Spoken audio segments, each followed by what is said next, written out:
everyone. Welcome to another episode of No Title Needed. We are coming to you from the beautiful Feinstein's Cabaret at the Hotel Carmichael in Carmel, Indiana, USA. And today we have a really, really cool guest, Kristen Kinnaley.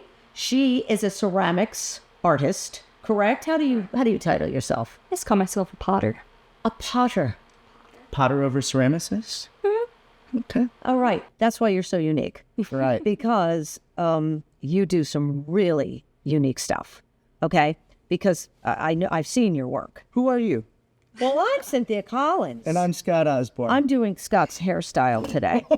Oh, God. We're off to a fantastic start I'm here. loving it. But anyway, but listen, it's not all about us. Okay? It's all about the guest here at No Title Needed. But you say you're a potter. Mm-hmm. Did you go to school for that? Did you start off like that you absolutely wanted to be a potter? No. I have never had a plan for anything a day in my life. Okay. I've been winging it since day one. So I actually started for speech language pathology. And then I think similar to a lot of creatives, I did that for a couple of years and got real squirrely because I wasn't making art. And I had this realization that if I wasn't making it my main thing, I wasn't going to do it at all. So I abandoned my scholarship to go pay for art school and went to Heron and got my BFA in ceramics.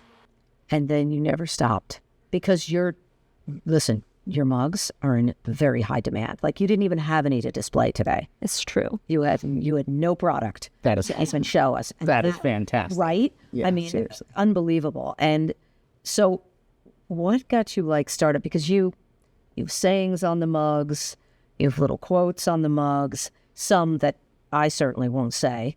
We're not going to repeat. But I like them, but I won't repeat them on the show. Big fan of them. Right. Big fan. But that's not the only thing. I mean, those kind of dicey, saucy quotes. I'm sure you have a wide variety of things you put on the mugs. Yeah. My mugs all of my pieces are really just my internal monologue. That's really all it is. That's why a lot of them are super topical, or they're very political, or they're kind of saucy. It is very much the random boiled down snippets of thoughts of like a queer neurodivergent woman who's just, hustling around in Indiana. Yeah. So I think they're reflective of that. Does anyone ask you now, because these mugs of yours are really popular? Does anyone say, hey, listen, can you put this on a mug? You take requests. I don't take requests. Have you ever had them? I used to do commissions. Okay. When I had time and when it was, you got to pay the bills. And I didn't mind doing commissions, but I don't have time now. And I was able to move away from them. And some people are bummed. Some people are a little salty about it. But the people that got them have reached out and they're like, oh, I'm really glad that I got in 5 years ago and I got these commissions or I got these custom pieces when, I didn't have to wait in line for them, more or less. Yeah. So whatever you're cranking out there, right? I mean, it's almost like you said you throw like 80 mugs a day or something. There were multiple, there were a couple of times where I did pre-orders and I did too many pre-orders, forgetting that you have to actually make all the things after you sell them. And then, like I said, I never planned anything, and pacing it out was getting boring, and I'm not good at being bored. So I said, never mind. And I sat down and I knocked out, I think it was 160 in a couple of days. Awesome. And then I had to trim them all. And then I had to glaze them all. And then decal them all. So it was a whole... It's a long sit down. It was a whole... Yeah, it was multiple weeks. And then I had to pack them all. That's right, because you have to ship everything, don't you? I do ship almost everything, yeah. Tell us a little bit about the business process of... That's a whole other kettle of fish there. Yeah, so I started it out. It's ended up with a really unique problem and a really unique set of benefits in that I started a Patreon just as a means to like make requests at first. I didn't really know why I was starting a Patreon. It just seemed like a thing to do.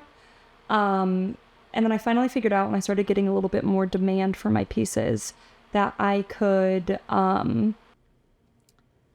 offer 24 hours of early access to Patreon members. And I never want to be cost prohibitive about it. I mean, like, my mugs are expensive now, but I always offer, you know, smaller, cheaper items because I don't think that art should only be for the wealthy. And so I've got a $2 tier. So you join a $2 tier, you get 24 hours of early access.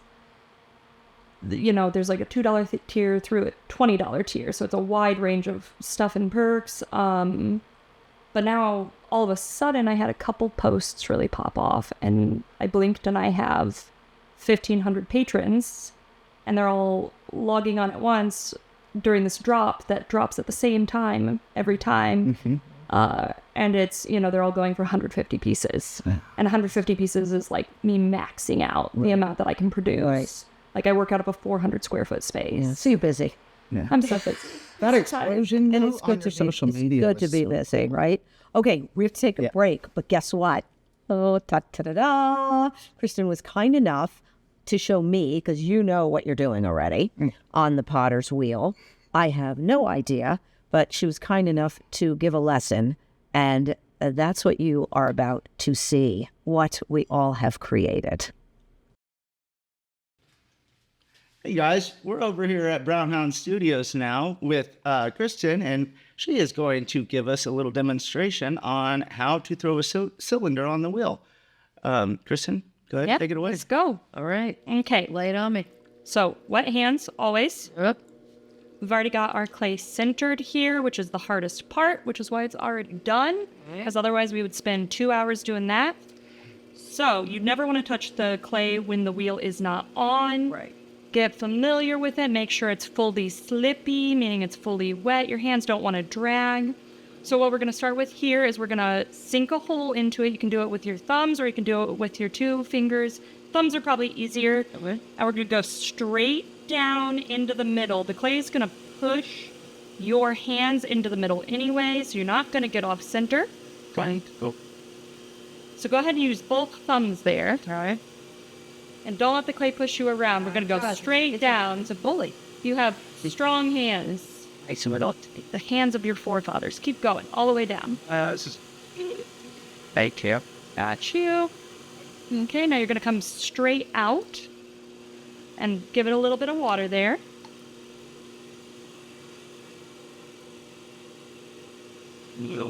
This speed, okay? Yeah. If you're going too fast, it'll start to run away from you. Right. I sort out a little bit. See, I got left foot. That's all right. I'm not going to ticket you. Thank you. You're the first one. All right, so you can come out, and now we're going to open this up. So to open this up, you're going to brace one hand back here. So go ahead and look here. Okay. So we're going to push against our own hand so that you can come up with the clay. So if we're squishing on the sides, the clay is going to go up. If we're squishing on the top, the clay is going to go out. Yeah. So with enough water, we're just going to pull towards our palm. Y'all share one palm.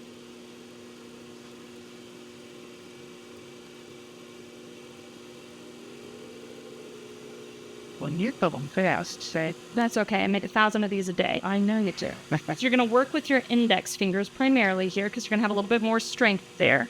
So go in with these. See, here's the thing. I'm being a wit. Yeah, the clay will push you around and give you tendonitis if you're not careful. So Here we go now. there you go. Excellent. Got Okay. So go ahead and use your sponge. Pull out some of that water so it doesn't get all gloopy. And then I'm just going to add more water in there. I don't want it covered in slip, which is liquid clay. I just want it wet. I just got to clean my... That's one I always forget about. I just, you know, with that slippy... Let it get all goopy inside. Yeah. All right, I got it. Got it? Well, I cleaned it. Oh, good. I just put a gash in it. That's all right. All right. Is that okay? That's perfect. Great. Yeah. Gonna put me out of a job. I don't think you're going to have to worry about that. So your hands are only moving on your y-axis there. Yeah, don't let the clay move your hands.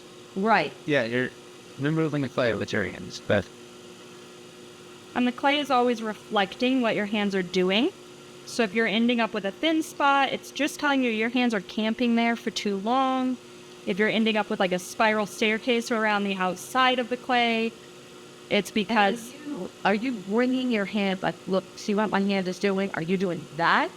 What, like, see what I mean? Like, I'm here, right? Mm-hmm. So you are And kind of giving us a bowl scoop. Well, I am.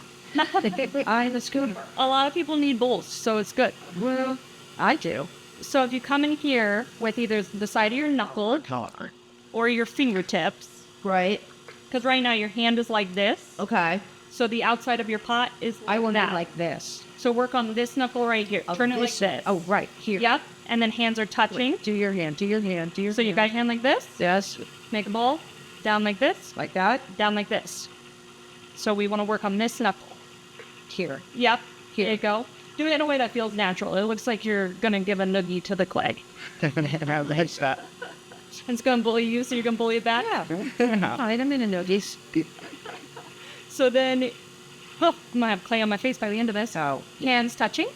Oh, right. And then we're going to ease up. Breathe through it. Slow your wheel down. You're going highway speeds. You want back road speeds. No, that's the thing. The trick to not be afraid of the clay. So then we can do some of this top-down trimming where we're just going to cut away this excess flange at the bottom. Well, no. And this is when if you're going to flop a pot, this is really when you're just going to Flop a pot. flop a pot. Floppopotamus. And then we throw it. Yep, flopopotamus. All right. So we're going to work like that. Yep, hold it like a pencil. Yep. Work with your working edge of your knife. 2 hands, because otherwise your clay is going to kick that tool over. Okay. And we're just going to cut away. We're going to come down kind of from the top and slice down like you're slicing butter, but with your wheel on.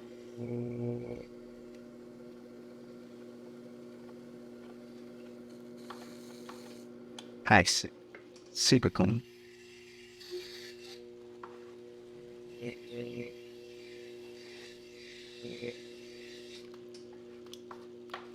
Oh, very nice. And then you can always come in. Should I do it more? You can always come in and do it again. Wait a It's like I've got a little bit of a bump here that I don't want.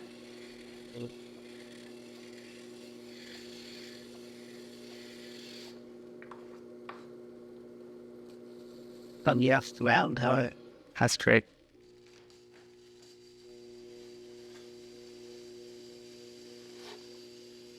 Nice. Thank you. Quality. And you're going to use your wire tool.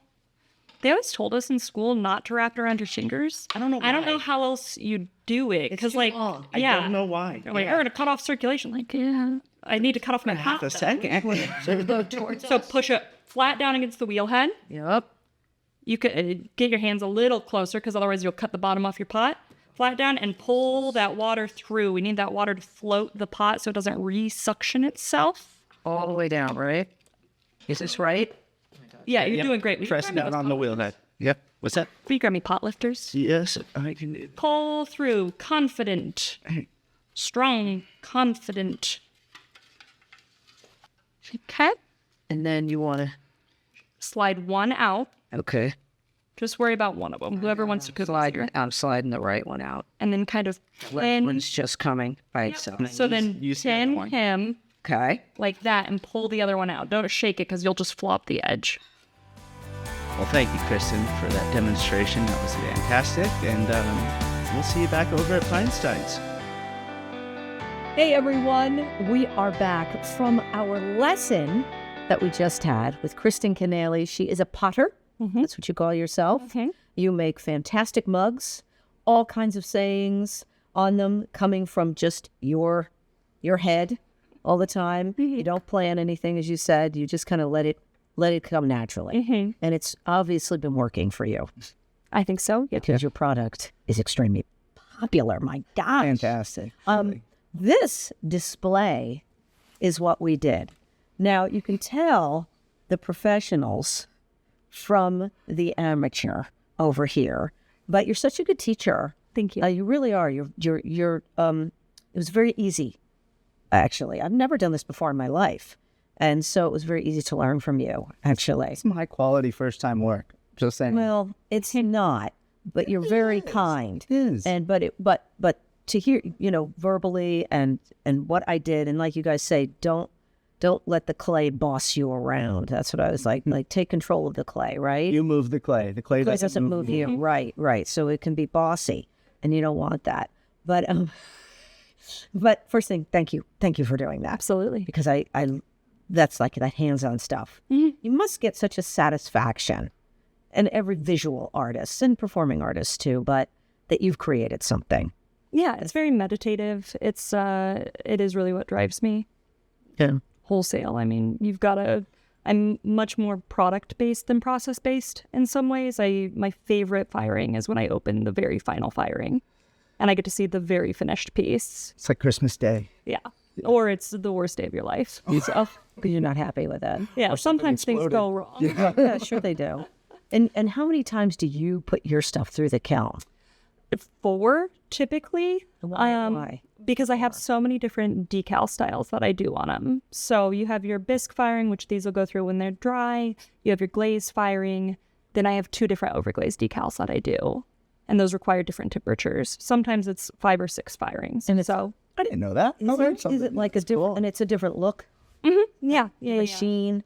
So yeah, it's black and white decals versus colored decals versus ones I buy versus ones I make.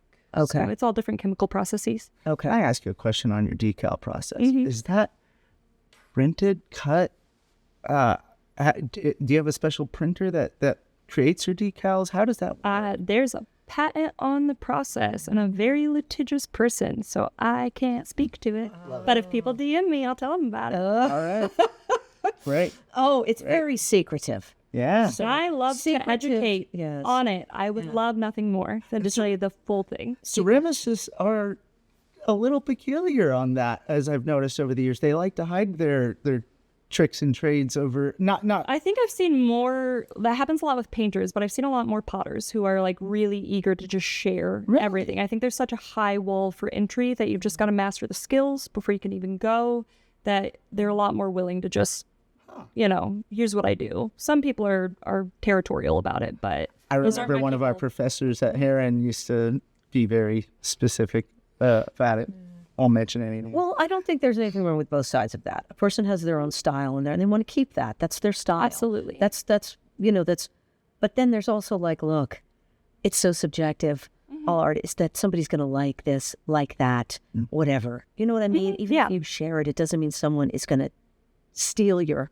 It's almost like stealing your soul or something. And if somebody starts doing it, then it just pushes you to do something else and get better. That's right. Just do more. You flip, right? You make a flip. You do a little pivot, maybe, right? Yeah. Oh my gosh. Okay, tell us and everyone how, where to get your product, how to order everything. Just where to go, because it's such. I know you got to be quick.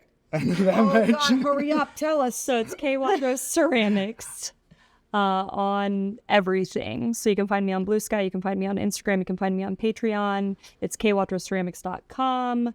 I post when I'm doing drops, and then you got to have fast fingers. You got to go quick. Yeah, to get the product.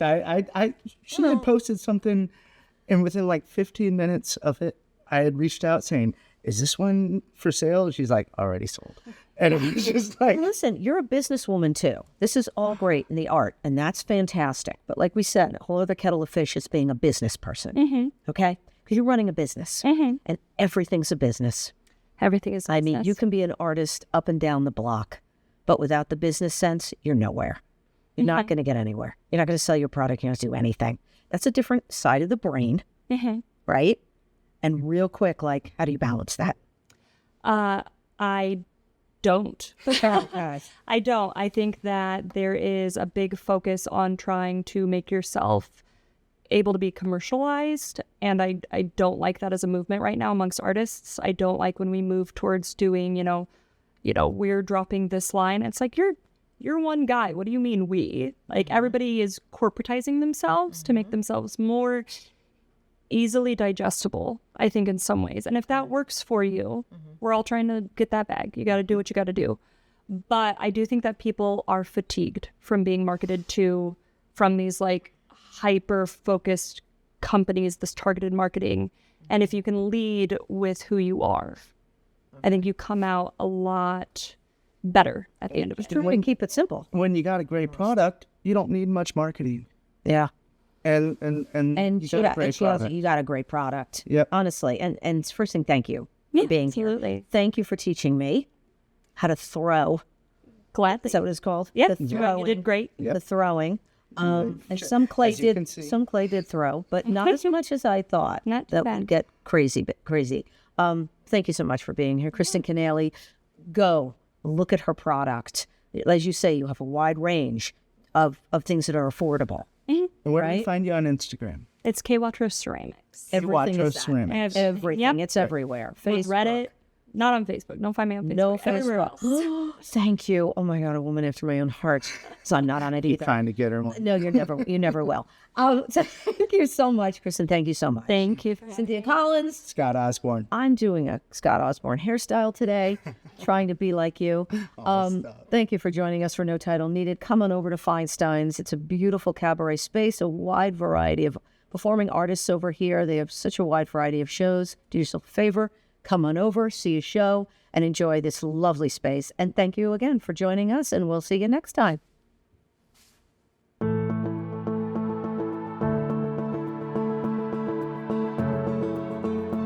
Hey everyone, welcome to another special segment of No Title Needed with Mr. Jeff Worrell. Jeff comes on periodically now and talks about civility. Yes. And lay it on us, Jeff. What is on the docket Well, this week? so something interesting that I thought I would just share with you is that people were asking me recently, I still have to disagree. Is it okay to disagree? I said, of course it's okay to disagree. That's not what civility means, but it's all about how we go about our disagreement. So one of the things that we're trying to really coach people on, and there'll be more news coming about future workshops and summits and that kind of thing. But, if you're going to disagree with your neighbor, your boss, or your spouse, whatever it is, we can do so and using a couple of key points. Number one, okay, we disagree, but can we find any common ground? Is there anything? We both live in Carmel. We love Carmel, okay? But you think that and I think this. But can we find any common ground and try and build a base from that? Number two is to always be listening. So we're trying to understand what you're really saying instead of loading for your next wham, and defense. But really the key point that we're really trying to focus on, because I think some of those things, listening, find common ground, those are pretty standard tactics. But the biggest thing that I've noticed is that when we part ways, could we part with neither of us wanting to hurt, harm, embarrass, punish? If I'm not part of your tribe, can we still be respectful of each other? Can we still, I hate to use the word agree to disagree. That's a little worn. But can we, I respect your opinion and I can't practice it myself, but I understand a little bit more maybe why you think that way. And I don't want to go back and say your tribe's bad, my tribe's good. I'm not going to hurt you, harm you, embarrass, punish, any of those negatives. Maybe we could go have a bite to eat together.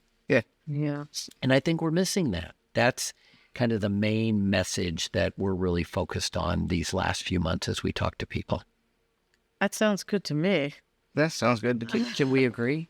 I can agree on that. Let's not go crazy. Yeah. So, No, I think, and that's really difficult. Right. I mean, nothing doesn't say it's going to be easy, yeah. Especially in the position you're in, being on the city council. I mean, But it plays out everywhere. I know. It really does. So, Yeah. yeah, I think, being respectful of each other. So, Even your business partner might have the same exactly. philosophy. Right. Yeah. Exactly. Oh, well, are you kidding? You're right. It's everywhere. Yeah. Siblings, you're like you said, your partner, I mean, first thing, nobody's ever going to agree 100% together on everything. Right. No. It's never going to happen. That's right. Well, I hope it doesn't. Yeah. I mean, I hope Yeah. because that means nobody has a brain of their own. Well, disagreement's very healthy in our society. Yeah. Well, it has to be there. Mm-hmm. You know, that's what makes a society, Right. Absolutely. you know? So, So, yep. Yep. all right. Okay. Thank you so much. Boy, you're good. You're quick. Wow, way to do it. Well, when I come back next time, I'm going to have a name for the Carmel organization and official branding when I return. Excellent. Wonderful. All right. Do you think there'll be a logo? There will be a logo. Let's show it.